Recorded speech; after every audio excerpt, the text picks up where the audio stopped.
We all have moments, hearts grip tight in the silence. Fear of failure, fear of failing, fear the world might just ignore our calling. But what if faith could rise like dawn? Fear says you can't, but faith says stand. Fear says you're weak, but faith says He holds your hand.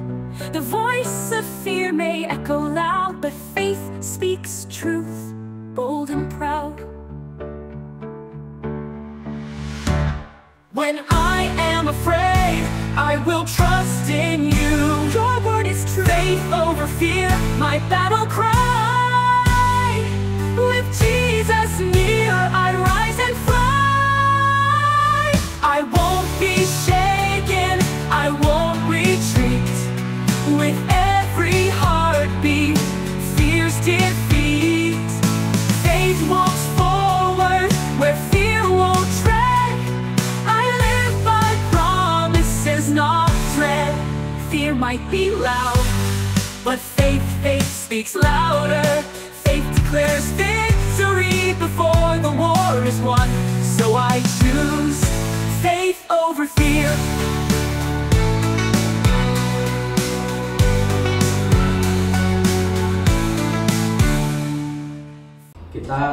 Di bulan ini kita masih ngomong tentang faith over fear.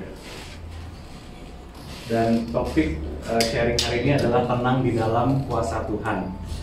Kita baca ya sama-sama dari Matius 21 ayat 23. 1, 2, 3.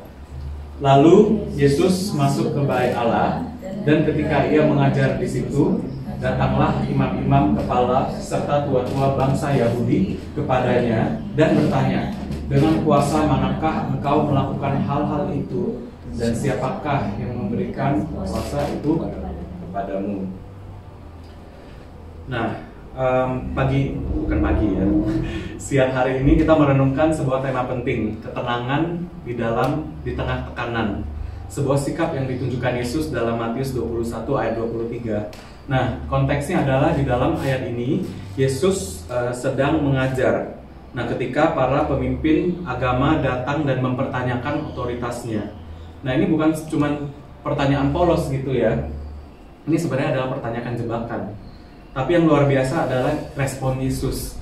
Dia itu tenang, ya kan? Dia tenang, tidak reaktif, tidak terpancing, dan penuh hikmat.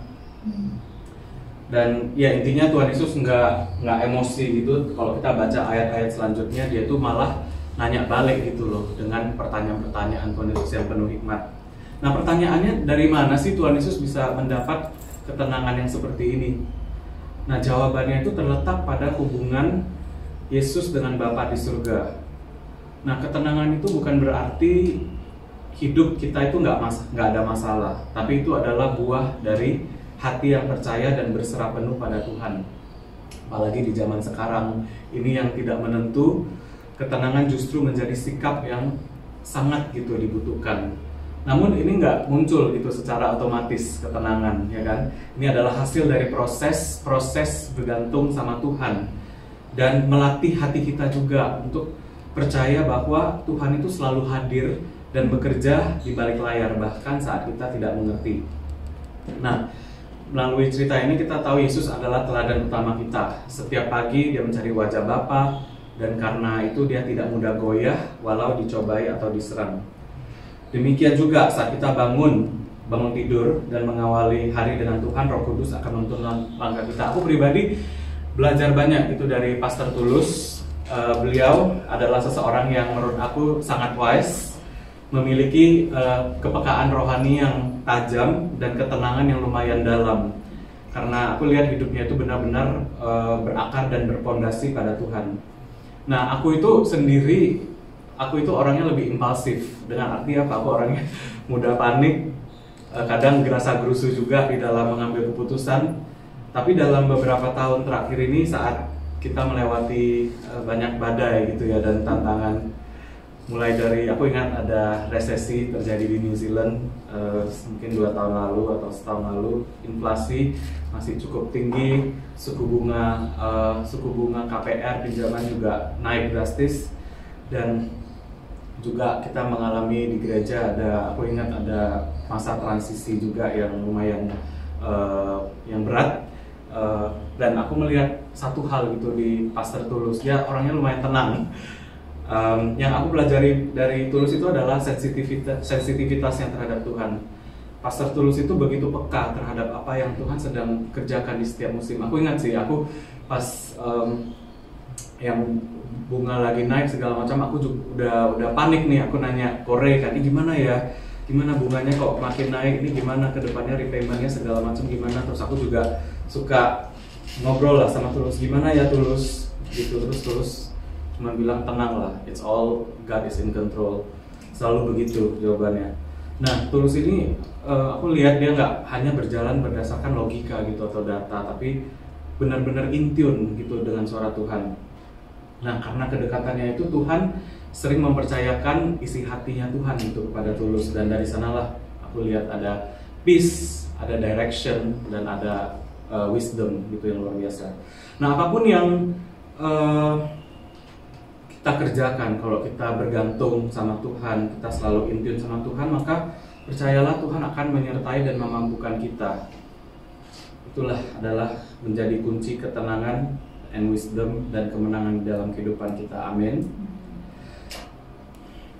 Oke, kita mau belajar kita mau gali lebih dalam lagi dari Yesus. Yesus adalah teladan ketenangan yang penuh kuasa. Jadi kita udah baca dari cerita tadi yang Matius 21 ayat 23 sampai 27 yang ketika dia dipertanyakan oleh pemimpin-pemimpin agama, Yesus tidak menjawab pertanyaan jebakan secara langsung, melainkan dia balik bertanya mengenai baptisan Yohanes.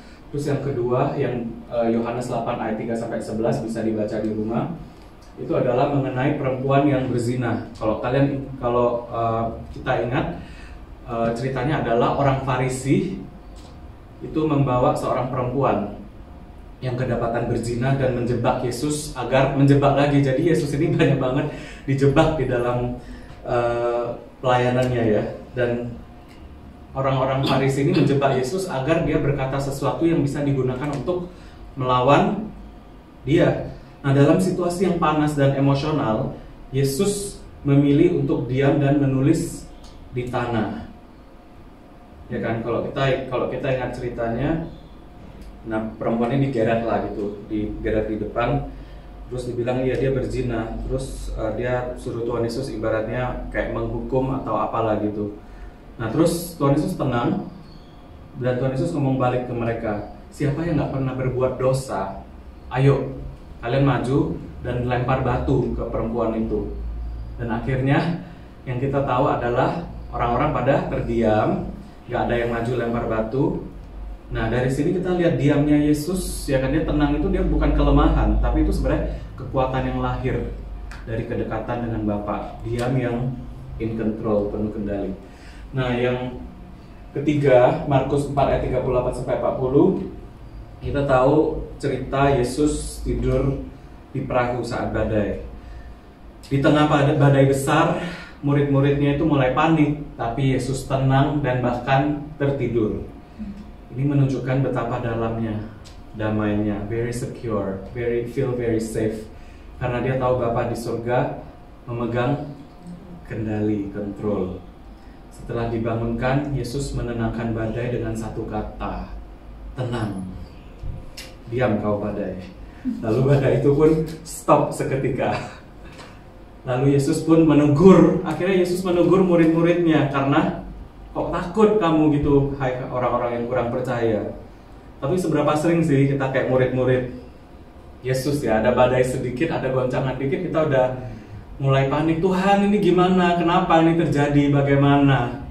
Nah hal yang sama juga yang Tuhan nanya, ya Tuhan mungkin bisa menegur kita juga hari ini, hai kamu orang yang kurang percaya, kenapa kamu kurang percaya, padahal di dalam kehidupan kita, kalau kita flashback gitu ya, banyak sekali kejadian-kejadian yang sudah terjadi yang kita dulunya mikir gimana ya, kita kok bisa akhirnya go through it gitu, tapi akhirnya juga selesai gitu.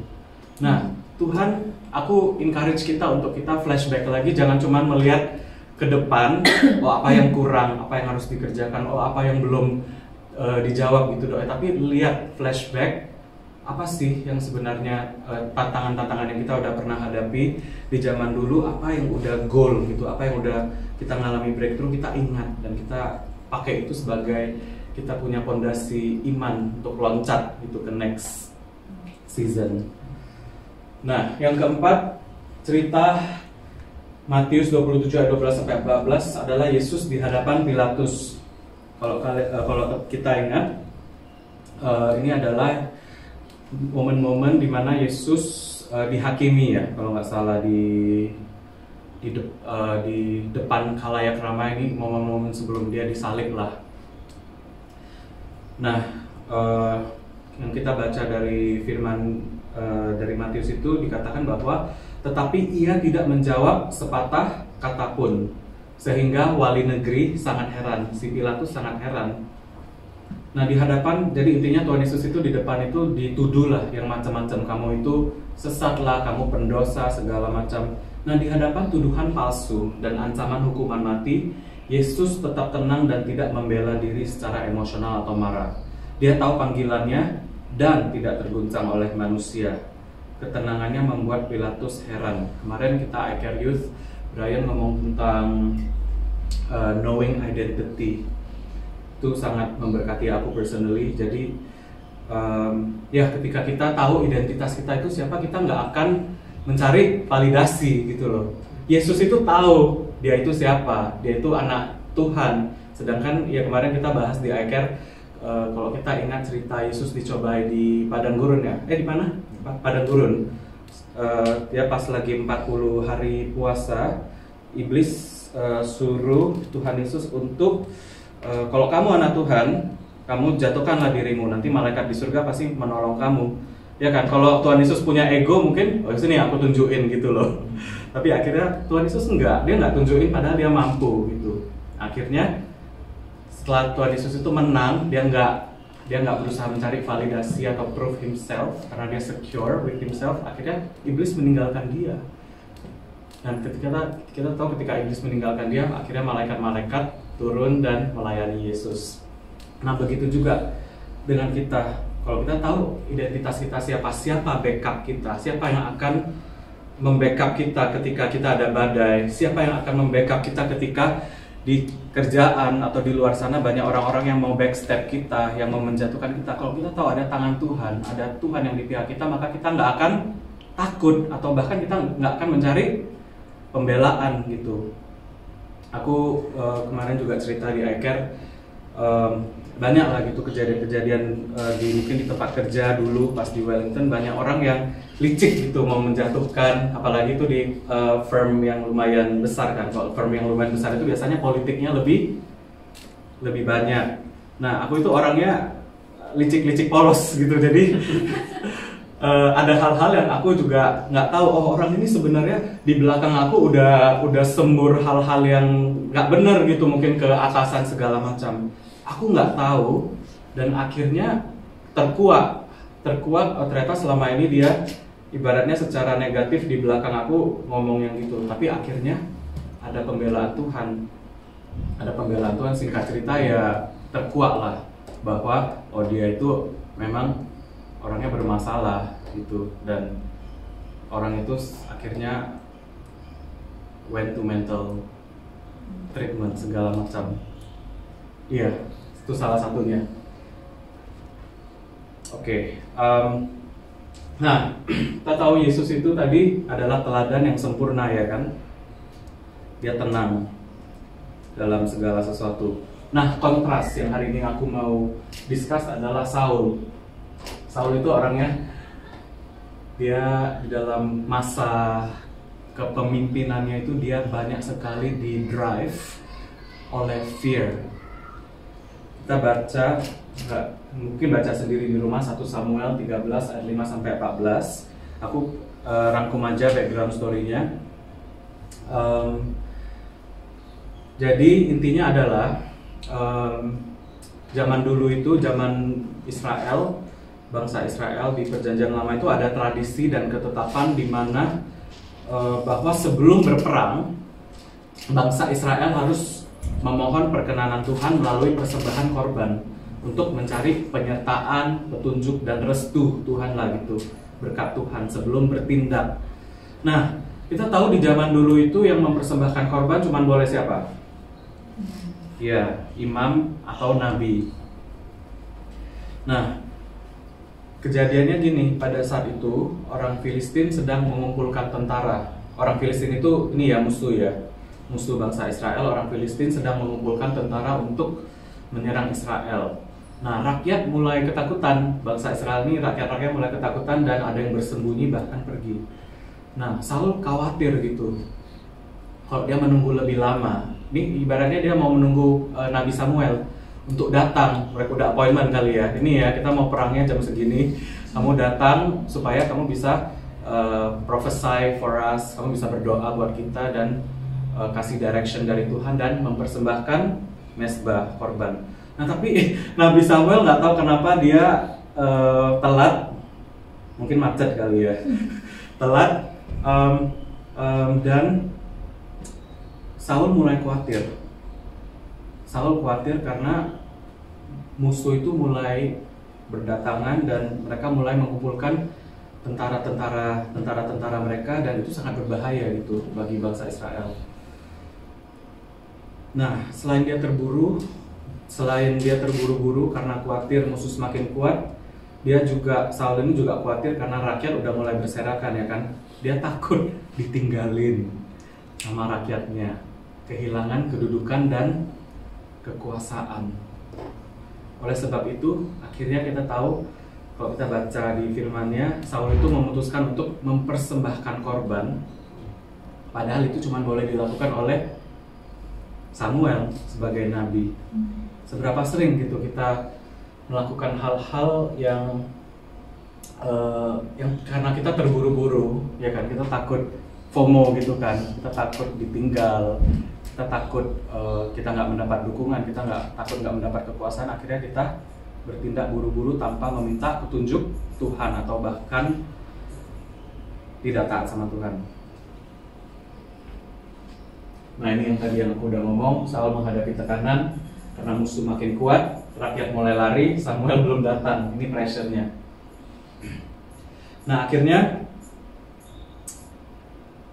karena Saul takut sama Tuhan, dia mempersembahkan, takut sama manusia bukan sama Tuhan, akhirnya dia langsung mempersembahkan korban. Dan ketika Samuel udah sampai, dia ketemu Saul dan berkata, ini, perbuatanmu itu bodoh, engkau tidak mengikuti perintah Tuhan, maka kerajaanmu tidak akan tetap.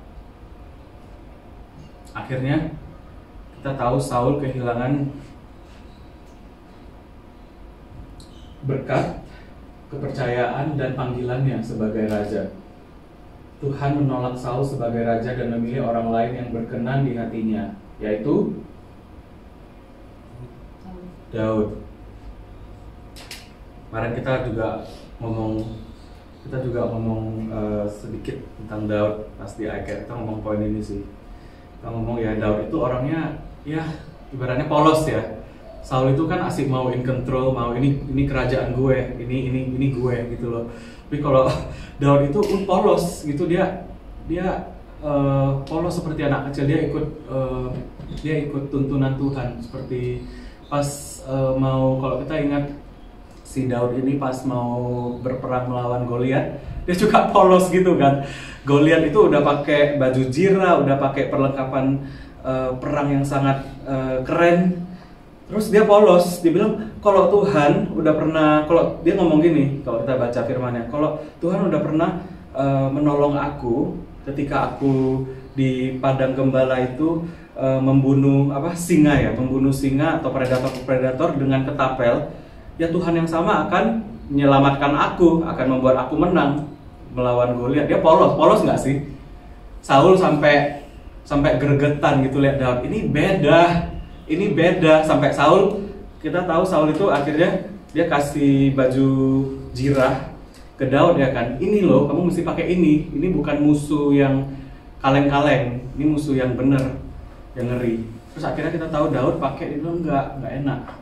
Enggak, masa terlalu berat. Dan akhirnya kita tahu Daud menang cuman pakai ketapel. Nah,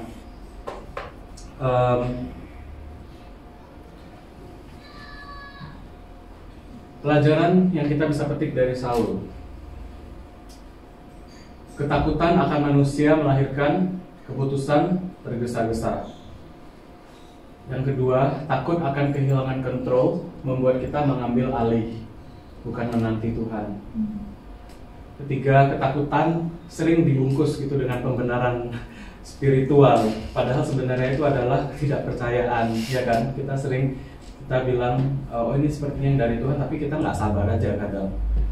Terus berikutnya, terkadang Tuhan sengaja terlambat menurut jam kita untuk menguji apakah kita tetap taat saat situasi mendesak atau kita main hakim sendiri.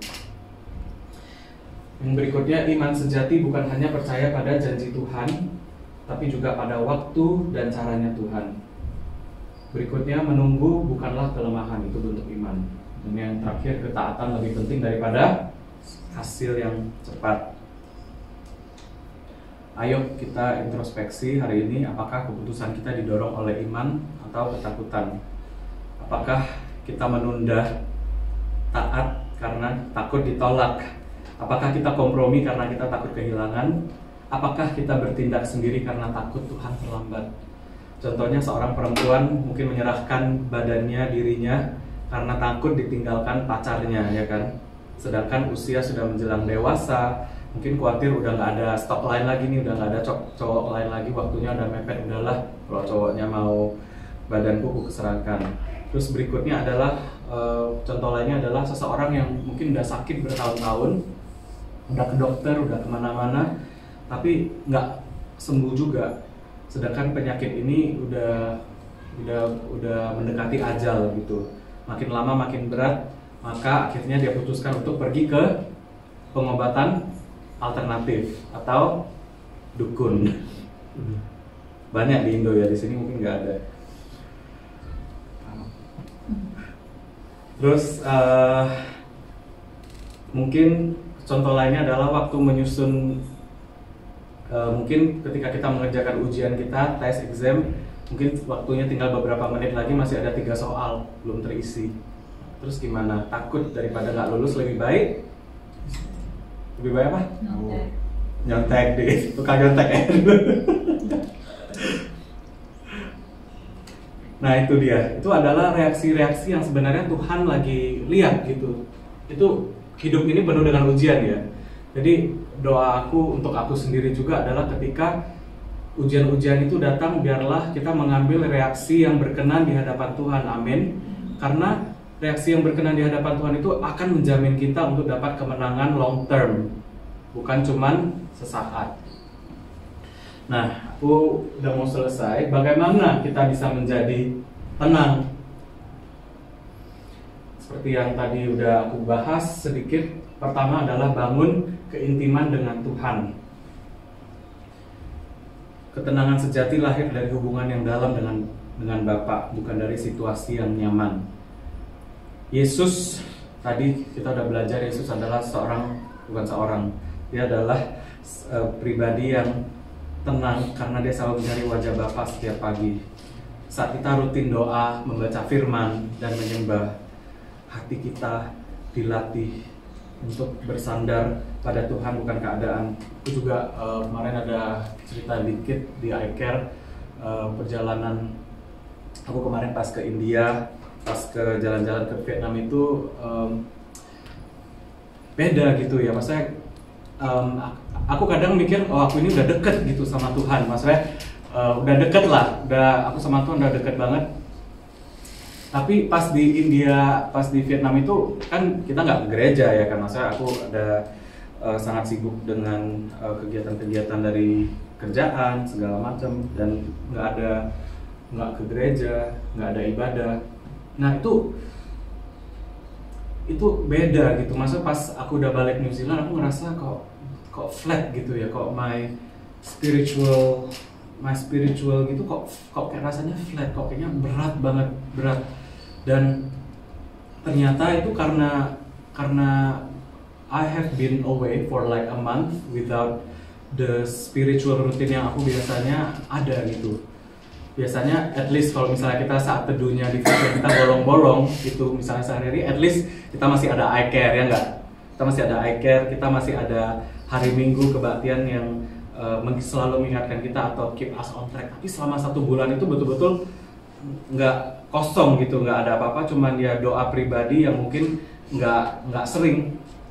Nah akhirnya aku feel very flat, dan ketika aku pulang dari India, dari Vietnam itu aku kayak tiba-tiba pikiran aku itu kayak penuh dengan ketakutan, penuh dengan ketakutan, kekhawatiran yang sepertinya nggak rasional. Sebenarnya everything mungkin fine aja, cuman tiba-tiba ada aja pikiran yang oh gimana ya kalau ini terjadi, terus mulai mengkhawatirkan masa depan, mengkhawatirkan ini itu.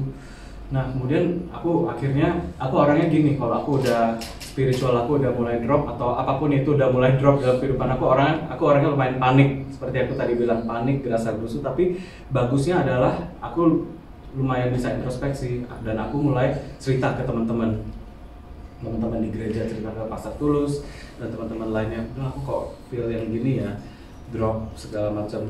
Terus intinya mereka cuman satu suggestion yang keluar adalah devotion. Maksudnya saat teduh itu diperkuat lagi, dijalani lagi.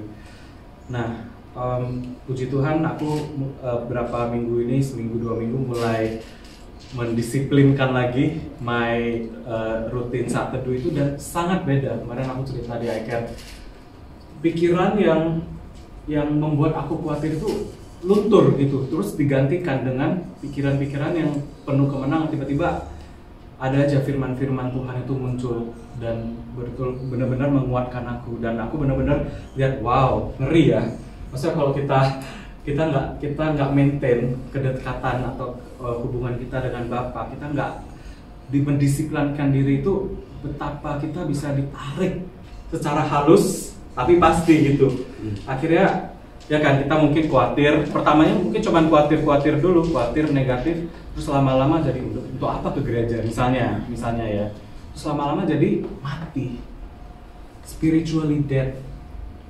Jadi ada orang-orang yang, ya aku bersyukur aku nggak pernah mengalami spiritually dead, tapi aku pernah dengar orang-orang yang spiritually dead ini gini loh, misalnya kita dengar firman gitu ya, banyak gitu kan yang terberkati dengan firman, tapi dia flat, udah nggak rasa apa-apa lagi. Misalnya in worship gitu ya, praise worship, ada orang yang sampai misalnya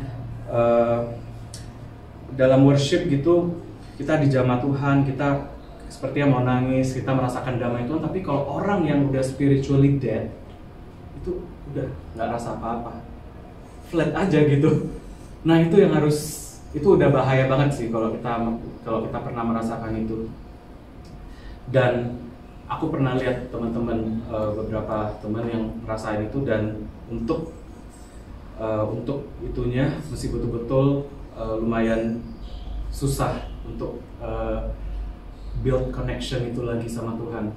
Mesti betul-betul di-guide dan mesti punya hati yang haus dan lapar. Tapi doa aku adalah kita jangan sampai dead gitu spiritually. Dan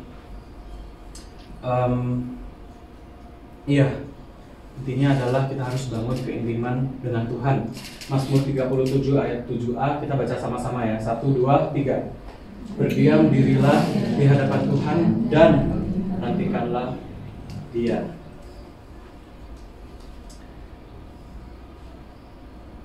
Nah, kedua adalah percaya pada waktu dan cara Tuhan. Saul gagal karena dia nggak sabar, ya, dia nggak sabar menanti waktu Tuhan, dan dia mengambil alih peran yang bukan miliknya. Nah, ketenangan datang ketika kita yakin bahwa Tuhan itu nggak pernah terlambat, dan dia selalu bekerja di balik layar. Amin. Iman sejati bukan hanya percaya pada janji Tuhan, tapi juga percaya pada waktu dan caranya. Ketiga, bagaimana kita bisa mendapat ketenangan? Bagaimana kita bisa menjadi tenang? Ketiga adalah miliki pandangan kekal. Orang yang melihat dengan kacamata kekekalan itu nggak mudah panik, karena mereka tahu apapun yang terjadi di bumi ini sementara, tapi Tuhanlah yang memegang akhir cerita. Kita tahu Abraham, kalau kita dengar cerita Abraham itu meninggalkan Ur Kasdim, ya kan, dia punya apa? Itu tanah kelahirannya, tanah dia grow up, karena dia, dan Tuhan itu nggak kasih direction gitu loh. Oh, kamu nggak akan, Tuhan itu cuma kasih clue, tapi Tuhan nggak kasih tahu, nggak kasih kepastian ke dia. Oh, kamu keluar dari Ur Kasdim terus kamu ke sini ke situ, enggak. Tapi dia tuh percaya aja, karena dia tahu who is in control, dan dia tahu dia ada Tuhan memberikan janji yang kekal untuk Abraham.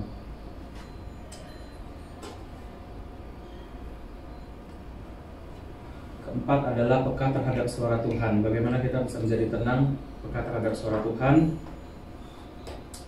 Orang yang peka terhadap suara Tuhan adalah orang yang tidak reaktif, tapi bertindak dengan hikmat, karena hidupnya itu in tune dengan kehendak Tuhan. Cara peka sama Tuhan itu gimana? Ya seperti yang poin pertama tadi, kita harus spend more time in God's presence. Yohanes 10 ayat 27 berfirman, domba-dombaku mendengarkan suaraku dan aku mengenal mereka dan mereka mengikuti aku. Udah mau selesai, boleh tolong Michelle dan Brian maju.